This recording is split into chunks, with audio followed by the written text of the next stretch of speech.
जय हिंद दोस्तों, लक्ष्य क्लासेज में आपका बहुत बहुत स्वागत है। दोस्तों आज हम लोग परसेंटेज का प्रश्न को हल करेंगे।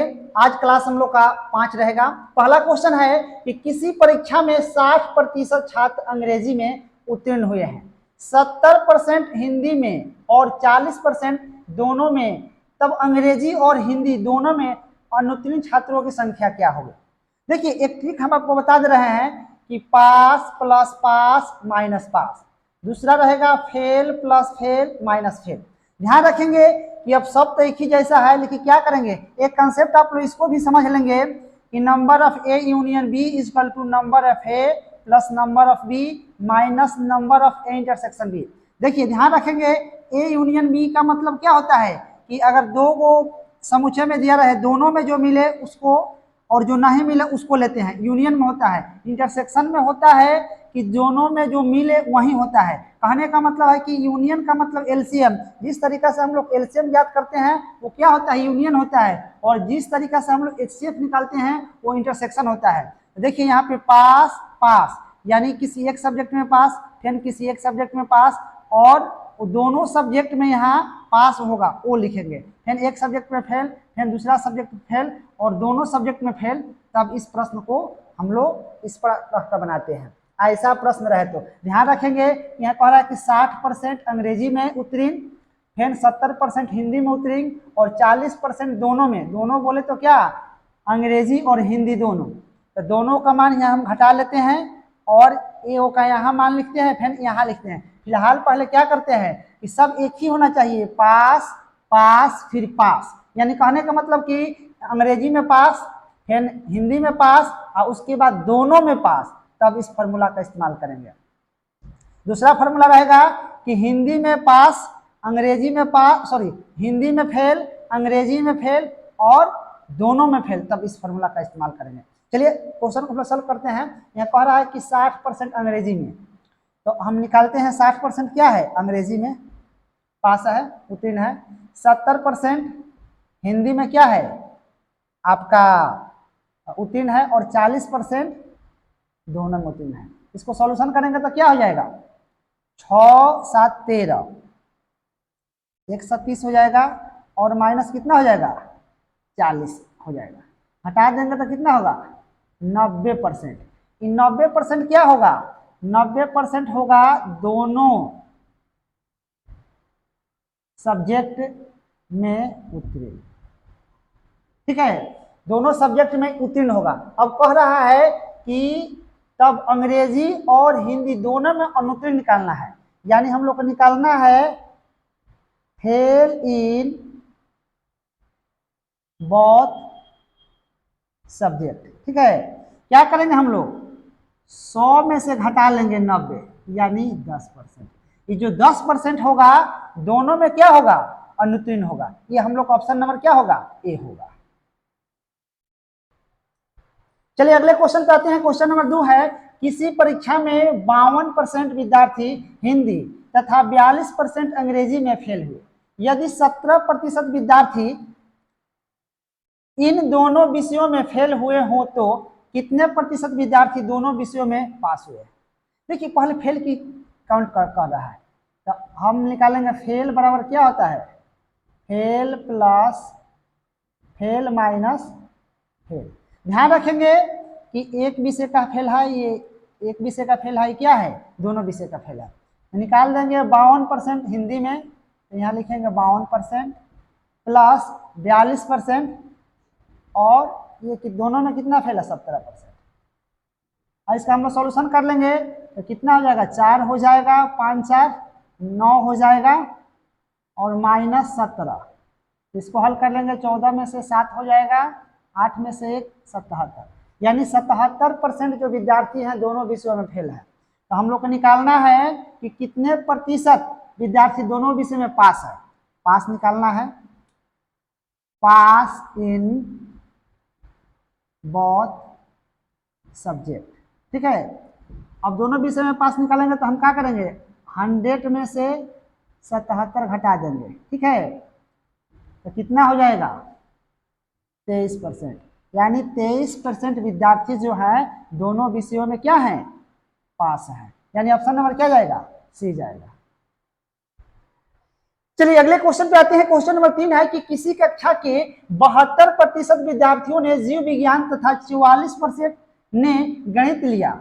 यदि प्रत्येक विद्यार्थी ने जीव विज्ञान अथवा गणित में से कम एक विषय लिया हो तथा 40 विद्यार्थियों ने दोनों विषय लिए हो तो कक्षा में कुल विद्यार्थियों की संख्या क्या है?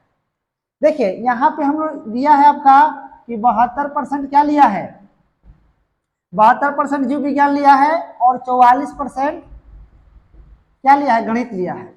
ठीक है, अब देखिए अगर ऐसा प्रश्न दिया रहे और दोनों का योग जब 100 से ज्यादा आ जाए तो उसमें से क्या करते हैं, 100 घटा लेते हैं और जो आता है वही हम लोग क्या होता है, दोनों सब्जेक्ट लिए हो उसका आता है। तो देखिए क्या करते हैं, हम इसमें 100 घटा देंगे तो घटाएंगे तो क्या हो जाएगा, 4 और 2 हो जाएगा 6, 7 4 11, ठीक है 116% हो जाएगा। इसमें से हम लोग हटा देंगे 100, कितना हो जाएगा 16%।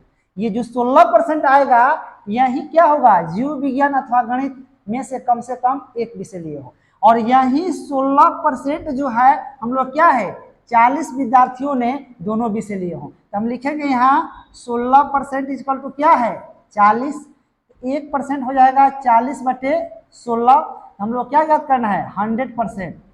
तो 100% निकालेंगे हम लोग तो क्या करेंगे 40/16 गुने क्या करेंगे 100 कर लेंगे। अब इसको हम लोग सोल्यूशन करेंगे तो 8 दूना 16 हो जाएगा, 8 5 40 हो जाएगा, 50 दूना 100 हो जाएगा, 50 25, यानी 250 विद्यार्थी, यानी इसमें कितने विद्यार्थी हैं 250 स्टूडेंट्स हैं।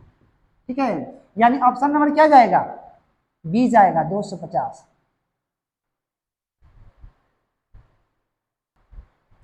चलिए अगले क्वेश्चन पे आते हैं। क्वेश्चन नंबर 4 है कि किसी परीक्षा में 1000 लड़के और 800 लड़कियां थी। लड़के 60% और लड़कियां 50% उत्तीर्ण हुए। जो परीक्षार्थी अनुत्तीर्ण हुए उनका प्रतिशत कितना है? ध्यान रखेंगे कि 1000 क्या है, 1000 बॉयज है, ठीक है, इसमें से आपका 60% क्या हुए, उत्तीर्ण हुए। ठीक है, यानी 60% उत्तीर्ण हुए तो 40% क्या हो गए, अनुत्तीर्ण होंगे।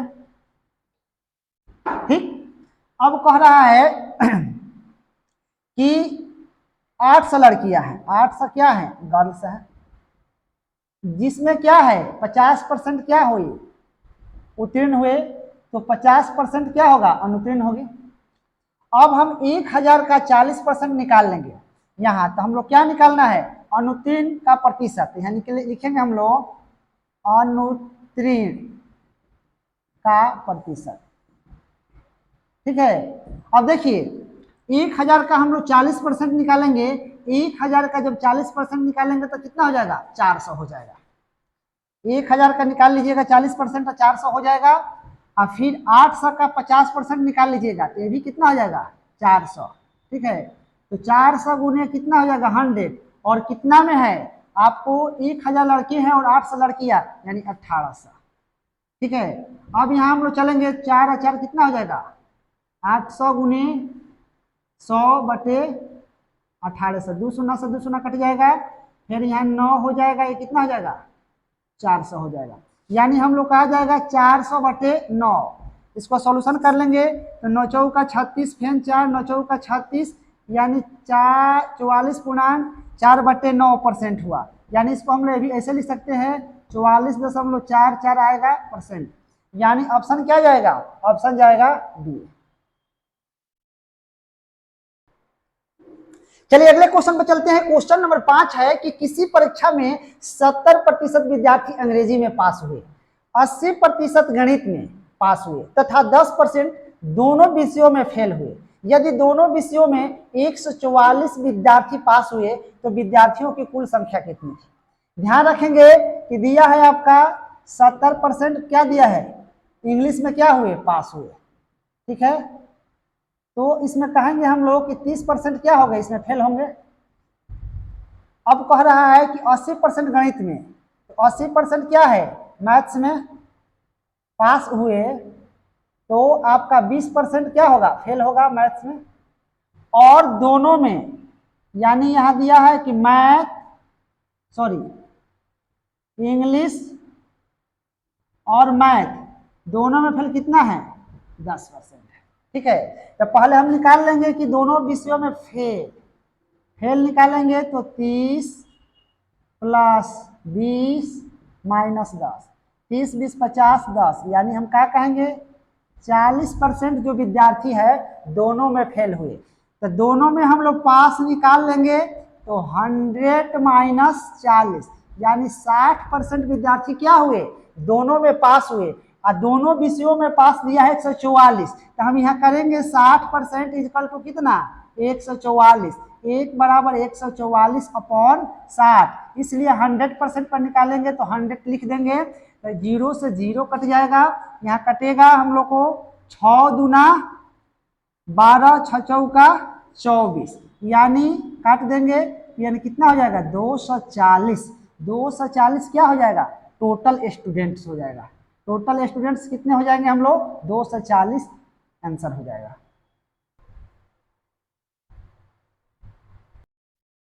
आइए अगले क्वेश्चन को देखते हैं हम लोग। क्वेश्चन नंबर 6 है, एक परीक्षा में 65 अभ्यर्थी बैठे हैं और उसमें से 60% उत्तीर्ण हुए। यदि अनुत्तीर्ण छात्रों में से 5 को परीक्षा में नहीं बैठने दिया गया होता तो उत्तीर्ण प्रतिशत क्या होता?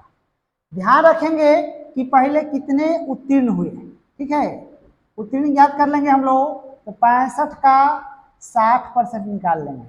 ठीक है, 100 से 100 कट जाएगा, 5 दूना 10, 13 पाँचे क्या हो जाएगा? 65, 3 दूना 6, यानी 33 39 क्या हो जाएगा? उत्तीर्ण हो गया। अब कह रहा है कि 5 अनुत्तीर्ण छात्रों में 5 को परीक्षा नहीं बैठने दिया जाए। पहले 65 था, अब कितना हो जाएगा? 65 माइनस 5 कर लेंगे तो 60 हो जाएगा। ठीक है, अब 60 कर लेंगे हम लोग, तो अब हम लोग उत्तीर्ण का परसेंट निकालेंगे, अब हम लोग पास का परसेंट निकालेंगे। ठीक है, तो निकालेंगे तो कितना? 39 है, 39 गुने 100, और अब निकालेंगे 60 पर, तो ये 0 से 0 कट जाएगा, 3 दूना 6, 33 39 होगा, 5 दूना 10, यानी 13 पाँचे 65।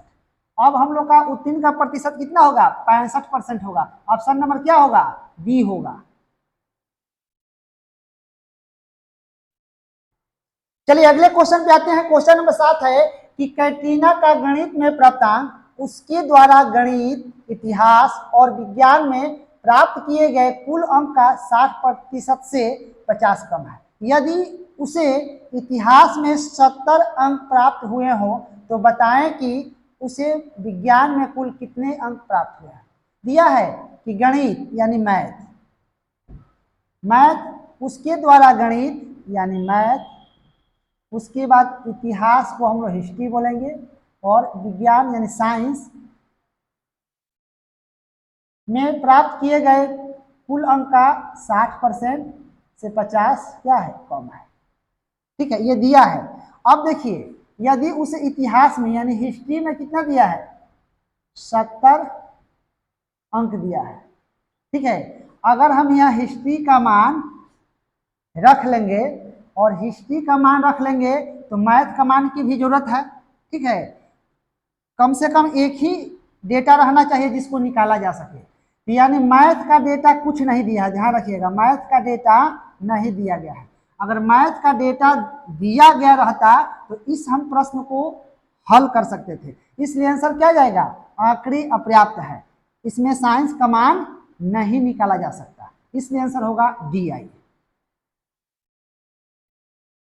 दोस्तों यदि हमारी वीडियो अच्छी लगे तो हमारे चैनल को सब्सक्राइब करें, फेसबुक पर देख रहे हैं तो फॉलो करें, लाइक करें, कमेंट करें और पढ़ने वाले विद्यार्थियों के पास शेयर करें। चलिए आगे क्वेश्चन देखते हैं। क्वेश्चन नंबर 8 है, विकास का भूगोल में प्राप्त अंक उसके द्वारा विज्ञान और इतिहास में प्राप्त किए गए कुल प्राप्तांक का 45% है। यदि वह विज्ञान में इतिहास की तुलना में 25 अंक अधिक प्राप्त करता है तो बताएं कि उसे भूगोल में कितने अंक प्राप्त हुए।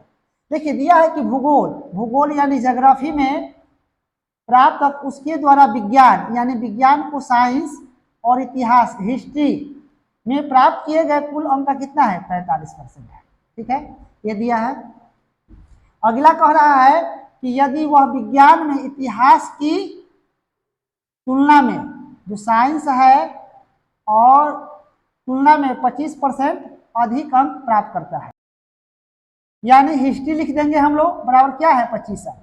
ठीक है, ये आपका क्या है 25 अंक अधिक है, तो इसमें हम लोग जोड़ देंगे, इधर माइनस रहता है प्लस होता है, जोड़ देते तो हो जाता है, यानी साइंस और हिस्ट्री का अंतर कितना है 25 है। और ध्यान रखेंगे कि हमको भूगोल का मान याद करना है, तो भूगोल का मान याद करना है तो हमको एस प्लस एच, यानी साइंस और हिस्ट्री का मान अगर होता, यहाँ पुट करते निकलता तब जाके निकलता, तो दिया तो है नहीं, इसलिए इसका भी आंसर क्या होगा डी आई होगा, यानी आंकड़े क्या है अपर्याप्त है, इसका आंसर नहीं दिया जा सकता। यानी भूगोल में कितने अंक प्राप्त हुए इसका मान नहीं बताया जा सकता, इसलिए इसका भी आंसर क्या होगा डी होगा, सॉरी इसका भी आंसर क्या होगा ए होगा, यानी डी आई होगा।